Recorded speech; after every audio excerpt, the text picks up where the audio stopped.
Have you ever read Think and Grow Rich? Napoleon Hill's classic has sold millions, promising a 13-step formula to wealth. It's the Bible of self-help, the blueprint for success. But what if the story we've all been told is a lie? What if the most powerful secrets to wealth were deliberately left out of the book? Today, we're peeling back the layers of this legendary text to uncover the darker, hidden truths that Napoleon Hill never wanted you to know. Let's start with the man himself. Napoleon Hill crafted a persona of a confidant to the industrial titans of his day. He claimed his book was the culmination of over 20 years of research, personally commissioned by the richest man in the world, Andrew Carnegie. He said he interviewed over 500 of the wealthiest men, including Henry Ford, Thomas Edison, and John D. Rockefeller, distilling their wisdom into his famous 13 steps. It's a compelling story, the ultimate mentorship from the gods of industry. But here is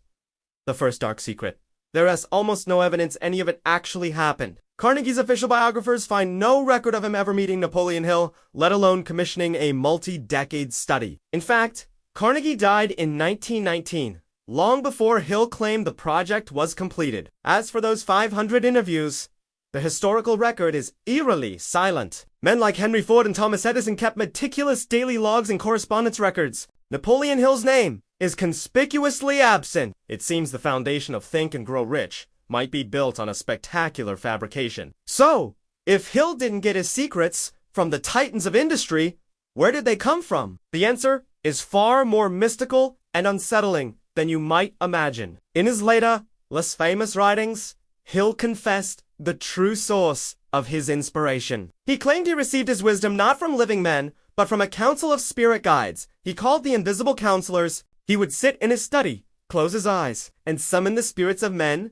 like Napoleon Bonaparte, Abraham Lincoln, and Ralph Waldo Emerson. He claimed these masters would speak to him, revealing the universal laws of success. This wasn't just a metaphor.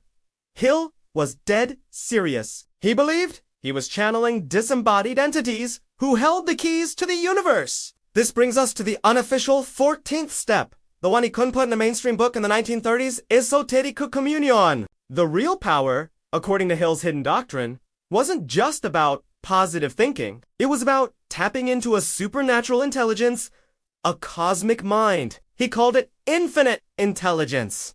The 13 steps were just a manual to tune your own mind to the right frequency to receive these cosmic broadcasts. Now, think about the implications. The world's most famous success manual is essentially a guide to channeling spirits. The mastermind principle, step 10, in his book, is described as the coordination of knowledge and effort between two or more people. But it's true, esoteric meaning was about forming a psychic link with these powerful, non-physical beings. Your mastermind group wasn't just with your business partners. It was with the ghosts of historical geniuses. Hill believed this was the ultimate shortcut, the secret that separated the merely successful from the truly powerful.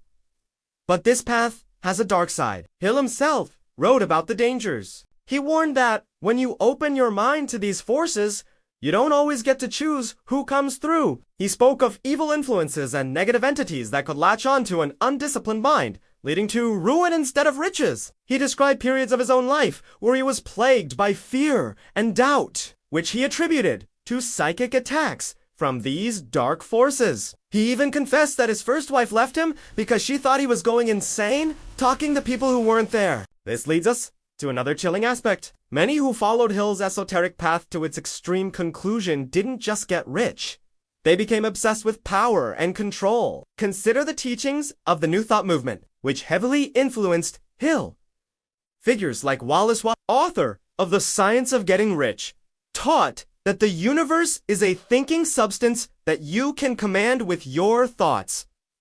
It's not about asking, it's about demanding.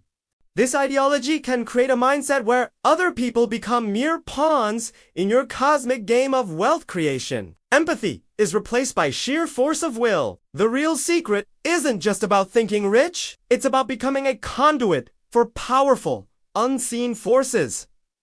The 13 steps are the training wheels. The real journey begins when you start to experiment with the nature of consciousness itself. Hill's later work like outwitting the devil, is a bizarre dialogue between himself and a captured devil, where this entity reveals that fear, doubt, and procrastination are his tools for controlling humanity. The only way to win, according to Hill's devil, is to achieve definiteness of purpose and control your own mind so completely that you become immune to his influence. This sounds like a self-help parable, but for Hill, it was literal. He believed he had psychically captured and interrogated a demonic force. The wealth he promised wasn't just money. It was a form of spiritual power, a victory in a cosmic war for your soul. He believed that the vast majority of people are drifters hypnotized by the devil through societal norms and their own negative thoughts. The rich and successful are those who have broken this hypnosis and seized control of their mental faculties. So, let's look beyond the 13 steps. The real formula, according to the secret doctrine of Napoleon Hill, looks more like this. First, purify your mind through auto-hypnosis and affirmations, which are the 13 steps. This cleans the channel. Second, form a mastermind, not just with living colleagues, but by intentionally trying to connect with infinite intelligence and your chosen invisible counselors. You are literally asking for supernatural help. Third, you must achieve a state of unwavering faith that this connection is real and that the information you receive is in. Any doubt breaks the connection. Finally, you act on this inspired information with ruthless, immediate action. It's a far cry from simply setting goals and having a positive attitude, isn't it? It's a plunge into the world of occultism, spiritism, and mental alchemy. It recasts men like Carnegie and Ford, not as brilliant industrialists, but as high-level occult masters who had unlocked these psychic abilities. Whether they did so consciously or unconsciously, Hill believed this was the true source of their Midas touch. They weren't just good at business. They were attuned to the frequency of abundance that flows from infinite intelligence. So why was all of this hidden? Why the elaborate cover story about interviews? Because in 1937, telling the public that the secret to wealth was talking to ghosts would have landed him in a mental institution, not on the bestseller list. He had to package his mystical beliefs in a practical, secular, and marketable formula. The 13 steps were a brilliant Trojan horse. They provided a practical system that worked on a surface level while concealing the deeper, paranormal engine that Hill believed was driving it all. The ultimate dark truth of Think and Grow Rich is that it may be one of the most successful occult texts ever written, disguised as a business book. It has initiated millions into a system of magical thinking without them ever realizing it. The book doesn't just teach you to think and grow rich. It teaches you to alter your consciousness. And for those who dare to go beyond the 13 steps, it opens a door to a world that is far stranger, more powerful, and potentially more dangerous than they could ever imagine. The real question is not whether the formula works, but what price you're willing to pay to use it. Thanks for watching. If you found this dive into the shadows of success intriguing, hit that like button and subscribe for more hidden histories. Let us know in the comments. Do you believe Hill was a genius, a charlatan, or a genuine mystic who made contact with something beyond our understanding? Until next time, stay curious.